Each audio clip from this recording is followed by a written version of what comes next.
Okay, stop what you are doing.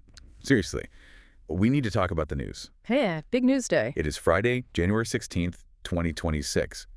And if you've glanced at any financial tickers or even just scrolled your tech feed this morning, your jaw is probably on the floor. It really is. You wake up some mornings and the world looks the same, but the underlying machinery has shifted overnight. Today is absolutely one of those days. We're talking, of course, about TSMC, Taiwan Semiconductor Manufacturing Company. They dropped their guidance and earnings report today. And the word being thrown around is historic.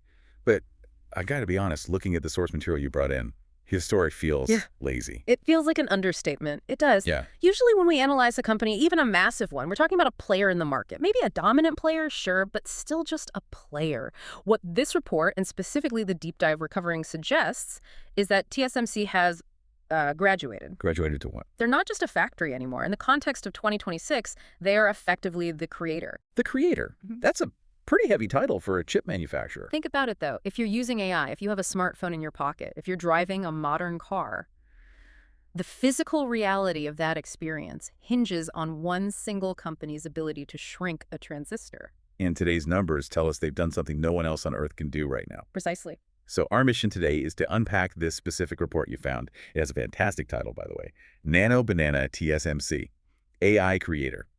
It's a hedge fund style, hyper close look at the data. It is. And we need to figure out how they secured this near monopoly on the future of computing, specifically this 2-nanometer process. And honestly, I want to ask the hard question. Is this kind of power safe in one pair of hands? That's the ultimate question. But to answer it, we have to look at the money first. Yeah. Because the money tells the story of the technology. Okay, let's start with the Nano Banana headlines. The stock price, the ADR, is hovering around $344, near an all-time high. Wow. But the forward guidance is what made me spit out my coffee. They're projecting 2026 revenue growth at around 30% year over year. Which, for a company this massive, is almost physically impossible. You just don't see elephants sprinting like cheetahs. And the gross margins, this is the part I really don't get. They're projecting 63 to 65%. That's not hardware money. No. That's software money. I wrote code once and sold it 1,000,000 times money. How are they doing that with physical silicon? That number right there, 63 to 65%, is the single most important indicator of pricing power. It just means you have something that is completely non-negotiable. You don't haggle, you just pay. You pay the invoice.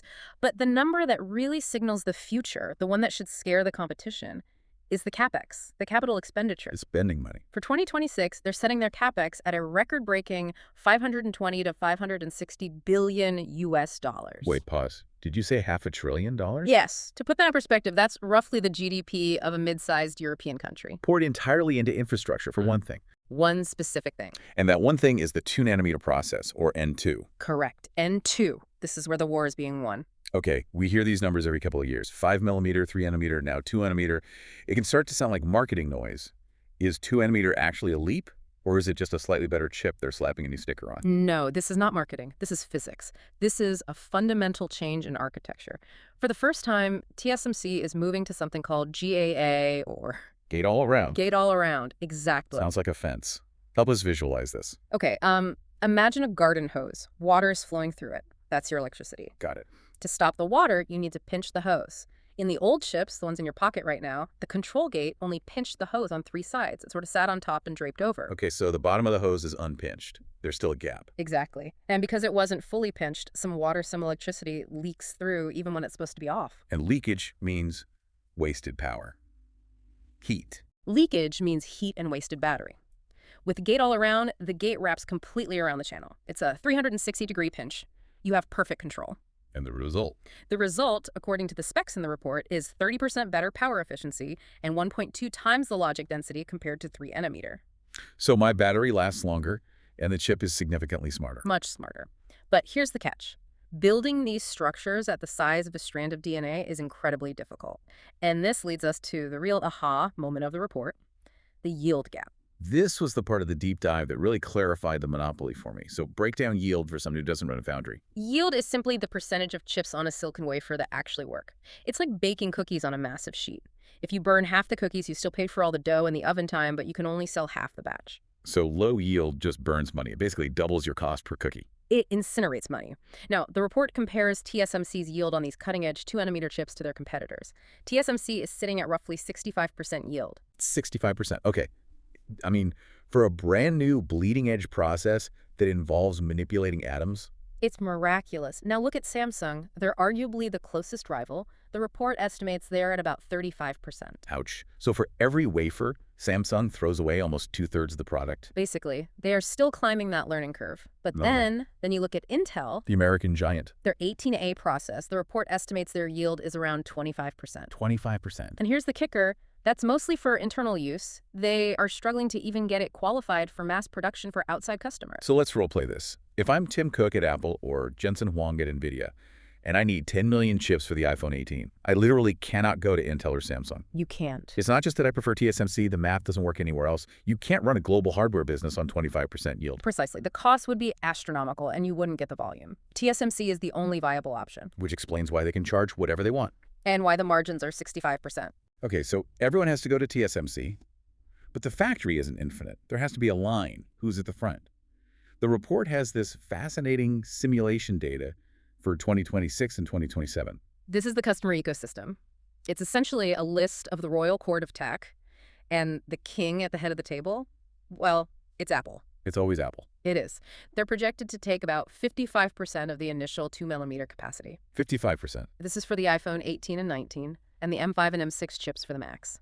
They're buying more than half the world's supply of the most advanced brain power. That's their strategy, right? They pay a massive premium to be first. They do. They effectively fund the R&D for TSMC, and in exchange, they lock out their competitors. If you're a rival phone maker, you just can't get the same engine that Apple has. Because Apple bought the whole lot. Exactly. It's a velvet rope. So who's fighting for the scraps behind them? Well, scraps is a bit harsh, but NVIDIA is next. They're projected to take about 20% share for their Rubin architecture. The next generation of AI GPUs. The engines powering everything. Everything. Then you have Broadcom and Google taking about 10% combined for custom AI chips and TPUs. AMD and Qualcomm are splitting another 10%. Okay, I'm doing the mental math. Yeah. 55 for Apple, 20 for NVIDIA, 20 for the others. That leaves 5%. Who gets the last slice? And this is the great irony. That last 5%, it's Intel. Intel. Wait, hold on. The company that's supposed to be competing with TSMC, the company that says, we're back, is buying chips from them. The very same. That feels humiliating. It's a pragmatic admission of defeat, honestly. Intel has to outsource to TSMC because their own fabs just can't handle the volume or the performance required for their best chips. So they have to buy from their rival to stay alive. Right. And that really paints a picture of just how wide the gap has become. It's not a rivalry anymore. It's a dependency. And it completely shifts TSMC's identity. The report mentioned a crossover event, right? Yes. For the last decade, the smartphone was king. It drove all the volume. But now, high-performance computing HPC, basically AI is 55% of TSMC's business, And smartphones. dropped to 32%. This confirms it. TSMC is no longer just a smartphone chip maker. They are an AI-first foundry. It's not about selling more iPhones anymore. It's about powering the global brain. Exactly. So we've established they have the tech, they have the customers locked in. Yeah. But is there any way for someone to break this monopoly? Let's talk about the moat. The moat here is incredibly deep, and it's built on two things that aren't silicon: trust and packaging. Trust seems like a soft metric for a hardware company. How does that act as a moat? You have to look at their DNA. TSMC was founded in 1987 with a golden rule. TSMC does not compete with its customers. Meaning they don't make their own phones or CPUs. Right. Now contrast that with Samsung. They make phones, they make everything. Or Intel, they make CPUs. If you're Apple, do you really want to give your most secret designs to Samsung, your biggest rival? There's always that fear of IP leakage. That, oh, nice chip design. Would be a shame if our next Galaxy phone had something similar. Exactly. With TSMC, that fear just doesn't exist. They are Switzerland. And this builds what the report calls infinite trust. In the AI era, where the chip architecture is the whole company, that trust is priceless. Okay, so that's the trust part. What about packaging? You mentioned CoWoS, chip on wafer on substrate. It sounds like a sandwich. Why is this a moat? Because the chip itself is only half the battle. In AI, speed is about how fast the processor can talk to memory. You need to stack high bandwidth memory right next to the GPU. Left 3D Legos. Exactly. That stacking process is CoWoS, and TSMC essentially has a monopoly on the advanced version of it. They're doubling their CoWoS capacity by 2026 just to break the bottleneck for NVIDIA. So even if Samsung somehow fixed their yield tomorrow, they couldn't package the chip the way NVIDIA needs. Correct. NVIDIA would still be stuck, and there's one more layer to the lock-in, the IP library. The library. TSMC has thousands of validated design blocks. Think of them as pre-approved components. Once a customer designs their chip using TSMC's library, moving to another foundry isn't like changing a printer. You can't just send the file to Samsung. No, it requires a complete, costly redesign from the ground up. The switching costs are massive. It's the Hotel California of semiconductors. You can check out anytime you like, but you can never leave. That's a terrifyingly accurate analogy.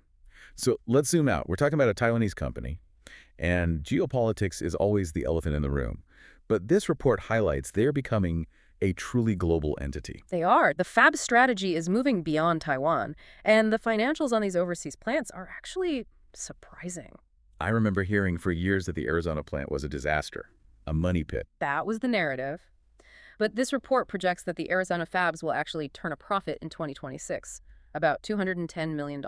Really? How? With U.S. labor costs being so high? Well, subsidies help, of course, but Right. the real key is premium pricing. Meaning? Customers are willing to pay more for chips made in the USA. It's a supply chain security tax.